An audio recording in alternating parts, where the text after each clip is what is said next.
ओम शांति पाल भाई। ओम शांति ईश्वर भाई। पाल भाई, आज है 27/5/2026 जी। तो आज विशेष स्वोन्नति के लिए ज्ञान चिंतन में बाबा की जो शिक्षाएं है, बाबा हमको काल पर जीत पहनाता है।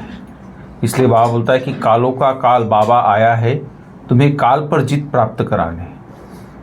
इसलिए काल पर जीत पाने का एक मुख्य बात बाबा ने मंत्र दिया है हमको, मन मना भव। इस मन मना भव के मंत्र से ही तुम काल पर जीत पाएंगे। तो थोड़ा बताइए किस तरह मन मना भव की प्रैक्टिस कैसे करें, कंटिन्यू कैसे काल पर जीत पा सकते हैं। बाबा ने आज स्व उन्नति के लिए जो ज्ञान चिंतन दिया है जी, उसमें बाबा ने कहा कालों का काल बाबा आया है तुम्हें काल पर जीत प्राप्त कराने। मन मना भव के मंत्र से ही तुम काल पर जीत पाएंगे जी। इसका प्रत्यक्ष उदाहरण हमारे सामने हम लोग तो ब्रह्मा बाबा को नहीं देखे हैं, लेकिन हमारी दादी जानकी थी। मन मना भव के मंत्र से उसने अपनी आयु को लंबा कर लिया। कई बार दादी की ऐसी अवस्था होती थी जैसे अब गई कि तब गई, लेकिन इतनी योगी आत्मा थी, उसकी योग की स्टेज इतनी थी दादी की कि जागृत अवस्था में भी जैसे निद्रा की अवस्था में जो स्टेज होनी चाहिए, मन के संकल्पों की गति जो निद्रा के समय होती है, वो स्टेज दादी की जागृत अवस्था में थी। इसलिए दादी का संकल्प इतना स्थिर था कि दादी वर्ल्ड में सबसे स्थिर चित्त महिला थी। अब यहाँ पर आता है कालों का काल। कालों का काल जैसे काल है, काल अर्थात मृत्यु। मृत्यु को भी मृत कर देने वाला कालों का काल शिव बाबा, परमात्मा, अमरनाथ बाबा आया हुआ है हम बच्चों को मृत्यु पर जीत दिलाने के लिए। पहला बात तो संगम युग में उसने ये बता दिया कि आत्मा अजर अमर अविनाशी है, कभी काल उसको खा नहीं सकती जी। पहला ज्ञान ये दे दिया।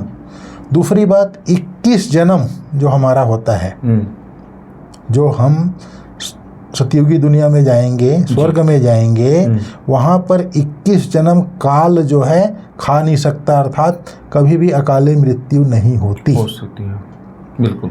तो काल पर जीत प्राप्त बाबा अभी भी कराता है, बता देता है कि आत्मा अजर अमर अविनाशी है, तुम ये शरीर विनाशी है, आत्मा अविनाशी है। आत्मा जो है शरीर का त्याग करके दूसरा शरीर धारण करती है। फिर सतयुग त्रेता में भी शरीर तो त्याग करती है, लेकिन अकाले मृत्यु भी नहीं होती, वहाँ अमृत तो प्राप्त होता है। अपनी मर्जी से समय पर मृत्यु को शरीर देह त्याग करते हैं, मृत्यु भी नहीं कहेंगे वहाँ पर। तो इस तरह से होता बोले वहाँ पर तो कि मैं शरीर छोड़ दूसरे में जा। तो अभी जो है अभी वो कालों पर काल पर जीत प्राप्त करने के लिए मन मनाभाव का मंत्र चाहिए। मन मनाभाव का मंत्र अर्थात देह सहित देह के सब संबंधों को भूल उस एक बाप को याद करेंगे, तब हम काल पर जीत प्राप्त कर सकते हैं।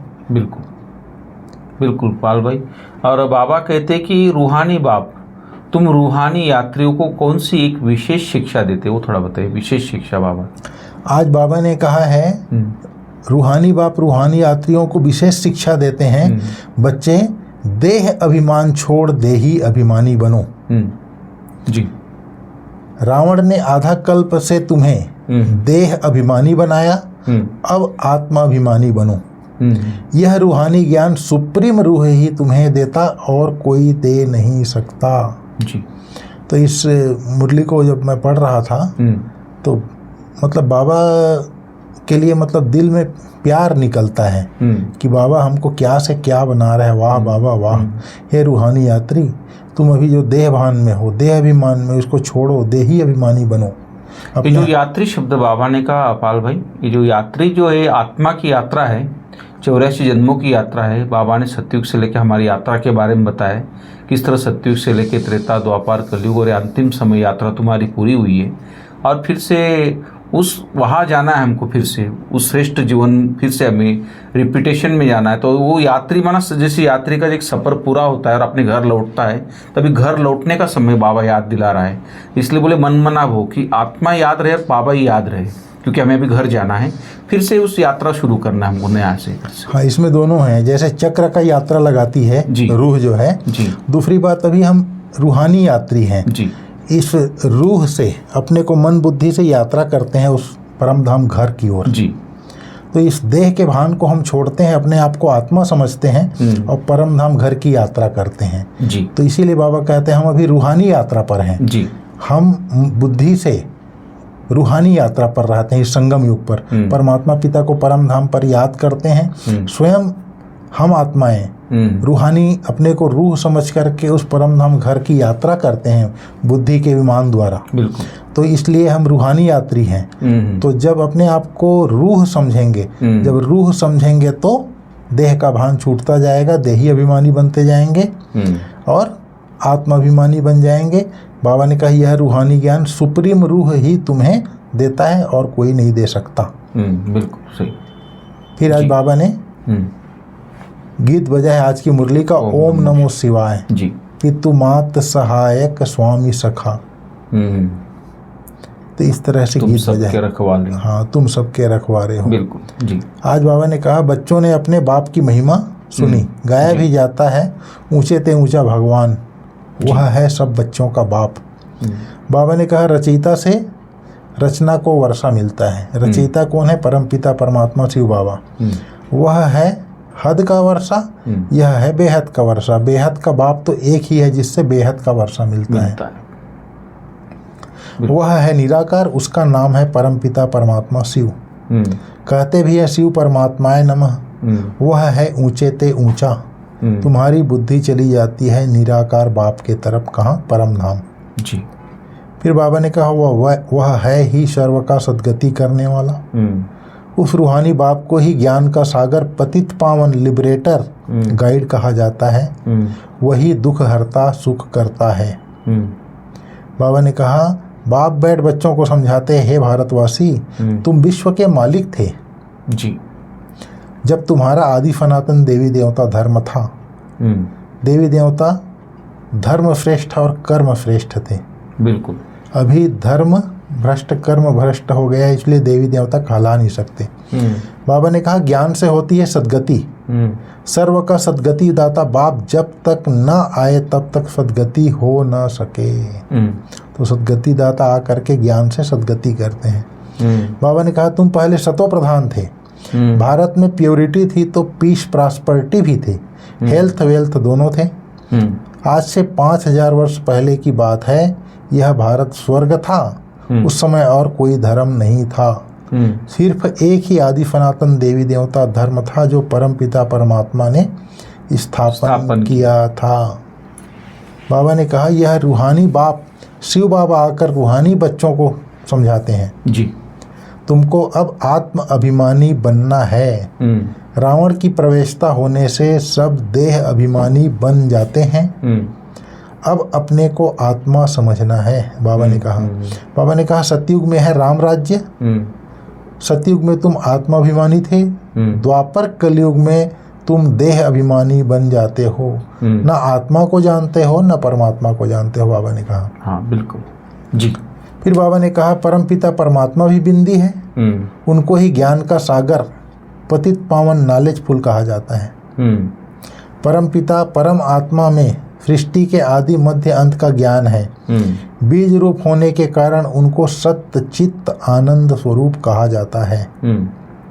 बाबा ने कहा सब रूहों का बाप आकर रूहों को पढ़ाते हैं। क्या पढ़ाते हैं? तुमको आत्माभिमानी बनना है। बाबा ने कहा यह सृष्टि चक्र का राज कोई मनुष्य नहीं जानते। बाप को ही न जानने के कारण भारत का यह हाल हुआ है। भारत में प्योरिटी थी तो पीस प्रॉस्पेरिटी थी, दोनों थी। बाबा ने कहा मैं बच्चों के लिए, जैसे बाप बाहर जाके आते हैं तो बच्चों के लिए कुछ लेके आते हैं सौगात, वैसे बाबा कहते हैं मैं बच्चों के लिए कोई तो सौगात ले आऊँगा, तुमको स्वर्ग का मालिक बनाता हूँ, बाबा ने कहा। तो इस तरह से बाबा ने मुख्य मुख्य बातें स्वोन्नति के लिए बहुत अच्छा जो गीत बजा था कि ओम नमः शिवाय जो है तुम माता पिता सहाय, तो परमात्मा शिव ने आकर जो ज्ञान दिया हम बच्चों को, उसका कर्तव्य क्या है, कब आते हैं और क्या करते हैं, और कैसे हम बच्चों को स्वर्ग का वर्षा देते हैं, और किस तरह ड्रामा का चक्र घूमता है, और किस तरह फिर से ये अंतिम चरण पे आते हैं तो फिर से अपने टाइम पर बाबा आकर फिर से इसको रिपीटिशन करते थे। पूरा ज्ञान जो बाबा ने आज समझाया है, तो आपने बहुत अच्छे से इसको डिटेल करके बताया पाल भाई। लास्ट में बाबा याद दिला रहे हम बच्चों को रूहानी यात्री कि बच्चे तुम रूहानी यात्रा करनी है और करानी भी है, करनी तो है लेकिन करानी भी है औरों को, और स्वयं को सत्व प्रधान बनाने के लिए एक बाप को याद करना है, और याद भी कैसे, आत्म अभिमानी बनकर। इसलिए आत्मा बनने का पूरा पुरुषार्थ करना है, और ख़ास बाबा के काल पर विजय पाने के लिए बाप की जो शिक्षाओं को ध्यान पर रखना है, अपने को रूह समझ और रूहों को ज्ञान देना है। तो बाबा ने सेवा भी उसमें समाई है, स्वयं को भी भरपूर करना है, स्वयं को भी अटेंशन देना है, और औरों को भी ये ज्ञान देना है, औरों को भी सेवा करनी है। तो इस तरह बाबा ने बहुत सुंदर शब्दों में आज हम बच्चों को शिक्षाएं दी है।